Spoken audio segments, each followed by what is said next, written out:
Жөн гана ой жүгүртүп көрүңүз. Биз рак оорусунан коркобуз. Албетте коркобуз. Эч ким онкологиялык оорулар менен ооругусу келбейт. Булар жөнүндө көп айтышат, бул оорулар менен бизди коркутушат. Жана элдер булар жөнүндө көп ойлонушат. Айрыкча орто жаштагылар жана жогору жаштагылар. Ал эми статистика эмне дейт? Статистиканы карап көрөлү. Статистиканы карасак, көбүнчө өлүмдөргө рак оорусу эмес, жүрөк кан тамыр оорулары себеп болот экен. Тактай кетсек, биринчи ирет рак оорусунан эмес, жүрөк жана жүрөк кан тамыр оорулары өлүмгө себеп болот экен. Дагы бир айта кетчү нерсе, рак оорусун дарылоо өтө кымбат, өтө оор жана кээ бир учурларда айыкпас болсо, жүрөк кан тамыр оорулары менен күрөшүү жана айыгуу оңоюраак жана тез болот. Бирок бул жөнүндө ойлонбойбуз. Айрыкча кыргыз калкы ушундай, бардык нерсени кечигүү менен кылабыз. Сактанганды Кудай сактайт демекчи, өзүбүзгө өзүбүз камды эртерээк көрөлү, кыштын камын жазда көр дегендей. Демек, бизге жүрөк кан тамыр ооруларын дарылоо жана профилактика кылуу оңой жана арзанга түшөт. Анда эмне үчүн биз аларды кылбайбыз? Өтүшүп кеткенде гана кыймылдай баштайбыз. Эмне үчүн эң маанилүү органга кам көрбөйбүз? Жүрөккө да кам көрүшүбүз керек, урматтуу достор. Эң көп өлүм бул жүрөк кан тамыр ооруларынан болот, достор. Ошондуктан бул видеодо биздин жүрөк кан тамырлар системасына терс таасир берген адаттарды чогулттук. Видеону аягына чейин көрүңүз, абдан кызыктуу жана абдан пайдалуу болот жана көп жашаганга дагы себепкер болот. Ассаламу алейкум достор, сиздер менен Ден Соолук каналы. Сиздер менен амандашып жатканыбызга абдан кубанычтабыз жана комментарийге жылуу сөздөрүңөрдү жазып калтырганыңарга биз абдан ыраазыбыз. Урматтуу биздин жаңы көрүүчүлөр, биздин видеону өткөрүп жибербеш үчүн биздин каналга катталып коңгуроону басып коюңуздар. Сиз кнопканы эле басып коесуз, ал эми бизге бул чоң мотивация болот.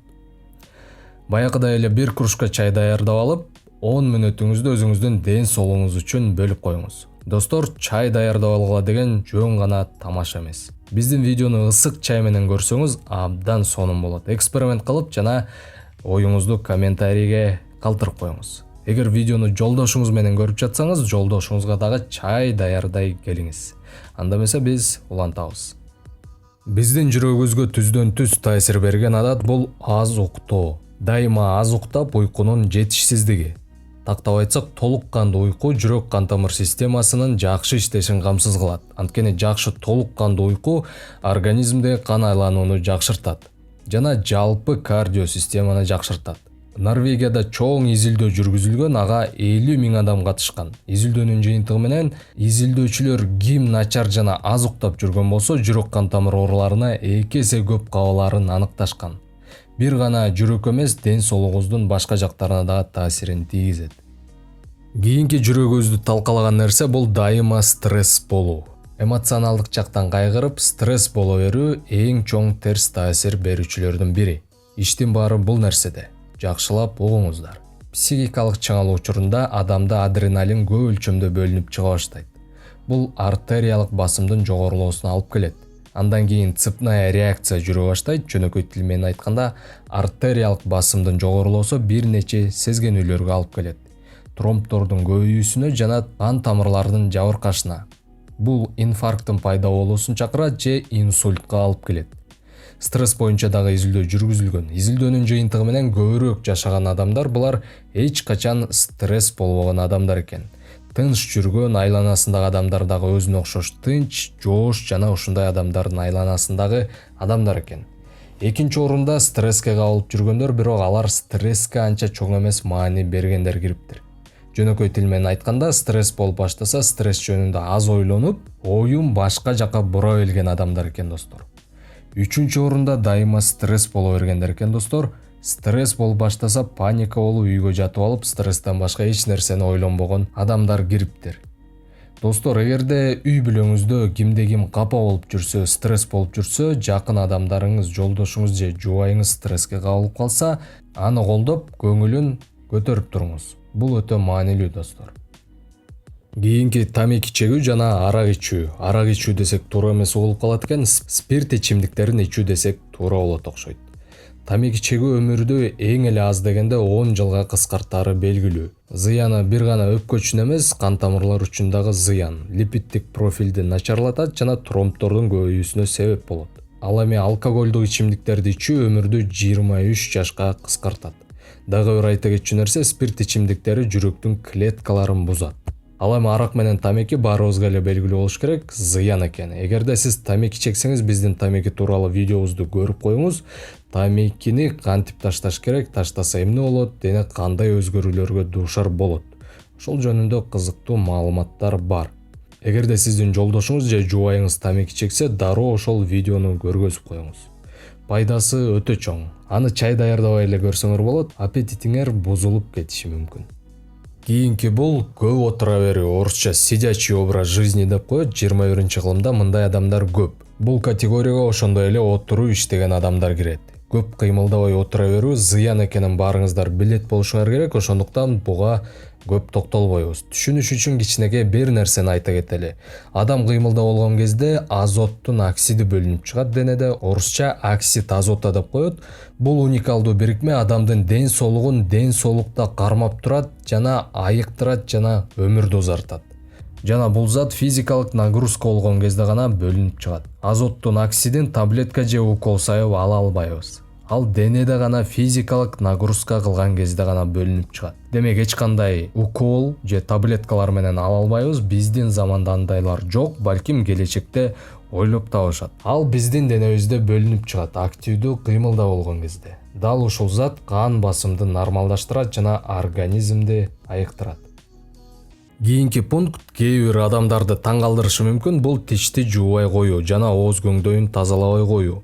Айтышыңыз мүмкүн, тиш ооз көңдөйү кантип жүрөк менен байланышмак эле деп. Айтып беребиз. Изилдөө жүргүзүлгөн. Изилдөөнүн жыйынтыгы менен тишин жана ооз көңдөйүн жакшы алып жүргөн адамдар тишин жуубай начар кармаган адамдарга караганда 10 жыл узак жашаарын табышкан. Түшүндүрмөсү мындай: адамдын ооз көңдөйү бул бактериялар көп жайгашкан жер. Ооз көңдөйүндө 100дөн ашык бактериялардын түрү бар. 100дөн ашык бактериянын түрү бар болуп аткандан кийин канча бактерия бар экенин айтпай эле коелу. Ооз көңдөйү тазаланбай турса, бүлөнүн, орусча дёсну деп коет, бүлөнүн сезгенүүсүнө жана оорусуна алып келет. Бүлө аркылуу кан айлануу системасына кошулат жана көптөгөн эффекттерди чакырат. Коркунучтуусу тромбтордун көбөйүүсүнө дагы алып келет. Ал эми тромбтун көбөйүүсү инфаркт жана инсультка алып келет. Тишти таза кармабай коюу башка ооруларга дагы алып келет. Мисалы, ооз көңдөйүнүн сезгенүүсү менен чогуу эркек кишилерде простатит оорусунун өөрчүшү байкалган. Мына ушундай достор.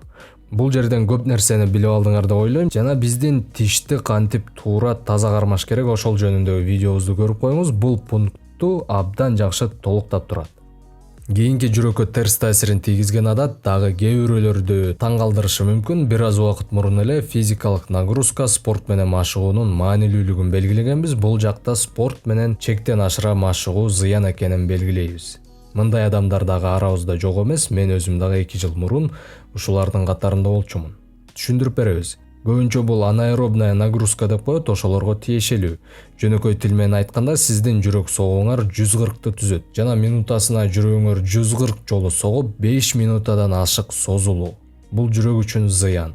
Мисалы, сиз оор штанга гантелдер менен машыксаңыз, подход жасаганда 5 минутадан ашырбаганга аракет кылыңыз. Ал эми жеңил гантелдер эч нерсе болбойт. Кардио нагрузкалар жөнүндө дагы жакында видео даярдалып жатат, өткөрүп жибербеш үчүн каналга катталып коюңуздар. Ал жакта кантип туура кардио нагрузка кылып жүрөктү чыңдаш керек, ошол жөнүндө айтылган. Кийинки пункт бул тамактануу. Жүрөккө пайдалуу азыктарды өзүнчө толук чыгарып беребиз. Бул жактан жүрөк үчүн эң коркунучтууларын айта кетели. Биринчиси бул транс майлар, экинчиси рафинированный сахар. Мындан дагы коркунучтуусу экөөнү чогуу колдонгондо. Бул кандайдыр бир пирожный же торт болушу мүмкүн жана ушул сыяктуулар. Транс майлар липиддик профилди талкалайт экени аныкталган. Холестериндин көбөйүүсүнө алып келет. Рафинированный сахар деген толук тазаланган шекер деген мааниде. Айырмасын билиш үчүн тростниковый шекер деген бар, ал күрөң түстүү болот, тазалана элеги. Ал эми тазалангандан кийин ак түстү алат. Рафинированный шекер көп өлчөмдө кан тамырлардын сезгенүүсүн чакырат жана тромбторду көбөйтөт. Медиктер суткасына шекерди 40 граммдан ашык колдонбогонду сунушташат, жада калса андан дагы аз. Ал эми транс майларды колдонуу вообще сунушталбайт. Транс майлар деген кадимки эле табигый майлар химиялык процесстен өтүүсү. Бул процессти гомогенизация деп атайт.